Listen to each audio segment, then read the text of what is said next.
Sing hallelujah to the Lord.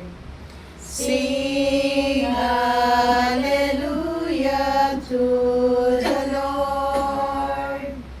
Sing hallelujah. Sing hallelujah. Sing hallelujah to the Lord. Jesus is risen from the dead. Jesus is risen from the dead. Jesus is risen. Jesus is risen. Jesus is risen from the dead. Ang mabuting balita ng ating Panginoon ayon kay San Mateo. Papuri sa iyo, Panginoon. Ang turo tungkol sa kautusan. Huwag ninyong akalaing naparito ako upang pawalang bisa ang kautusan at ang aral ng mga propeta. Naparito ako hindi upang pawalang bisa kundi para ipaliwanag at ganapin ang mga iyon. Tandaan ninyo ito, magwawakas ang langit at ang lupa, ngunit ang kaliit-liitang bahagi ng kautusan ay di mawawalan ng bisa hanggat hindi nagaganap ang lahat. Kaya't sino mang magpawalang halaga kahit sa kaliit-liitang bahagi nito at magturo ng gayon sa mga tao ay ibibilang na pinakamababa sa kaharian ng Diyos. Ngunit ang gumaganap ng kautusan at nagtuturo na tuparin iyon ay ibibilang na dakila sa kaharian ng Diyos. Sinasabi ko sa inyo, kung ang pagsunod ninyo sa kalooban ng Diyos ay tulad lamang ng pagsunod ng mga eskriba at mga pariseyo, hindi kayo makakapasok sa kaharian ng Diyos. Narinig ninyo na noong unay iniutos sa mga tao, huwag kang papatay. Ang sinumang makamatay ay mananagot sa hukuman. Ngunit ngayon ay sinasabi ko sa inyo, ang mapuot sa kanyang kapatid ay mananagot sa hukuman. Ang humamak sa kanyang kapatid ay mananagot sa salita. At sino mang magsabi sa kanyang kapatid, ulol ka, ay mapapasa ako'y ng impyerno. Kaya't kung naghahandog ka sa Diyos at maalala mo na may sama ng loob sa iyo ang kapatid mo, iwan mo muna ang iyong handog sa harap ng dambana at makipagkasundo ka sa Kanya. Saka ka magbalik at maghandog sa Diyos.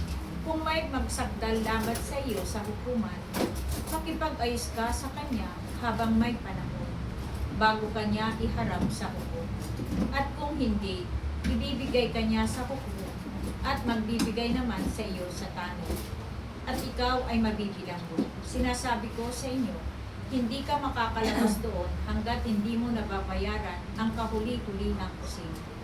Narinig ninyo na noong unay iniutos sa mga tao, huwag kang makikiapid. Ngunit ngayon ay sinasabi ko sa inyo, ang sino mang tumingin ng may mahalay na pagnanasa sa isang babae, sa isip niya ay nakiapid na siya sa babaeng iyon.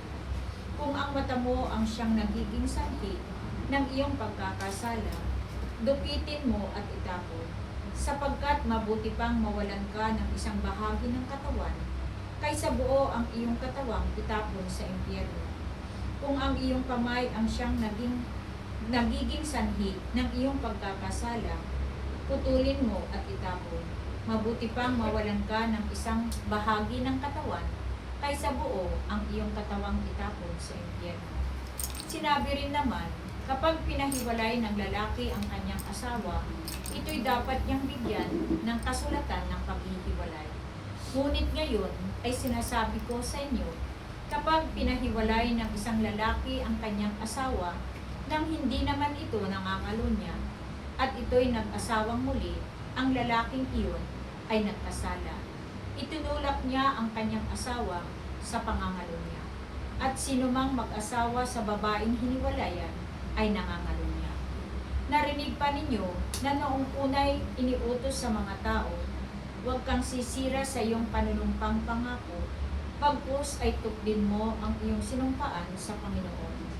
Ngunit ngayon ay sinasabi ko sa inyo, huwag na kayong sumumpa kung nangangako kayo. Huwag ninyong sabihing saksi ko ang langit, sapagkat ito'y trono ng Diyos. O kaya'y saksi ko ang lupa, sapagkat ito'y tuntungan ng kanyang mga paa. Huwag din ninyong sabihing saksi ko ang Jerusalem, sapagkat ito'y lungsod ng dakilang hari. Ni huwag mong sabihing mamatay man ako, sapagkat ni isang buhok sa iyong ulo'y hindi mo mapapaputi o mapapaitim. Sabihin mo na lang na oo kung oo at hindi kung hindi, sapagkat buhat na sa masama ang anumang sumpang idaragdag nito. Ito ang mabuting balita ng ating kaligtasan. Pinupuri ka namin, Panginoong Heso Kristo. Sing Hallelujah.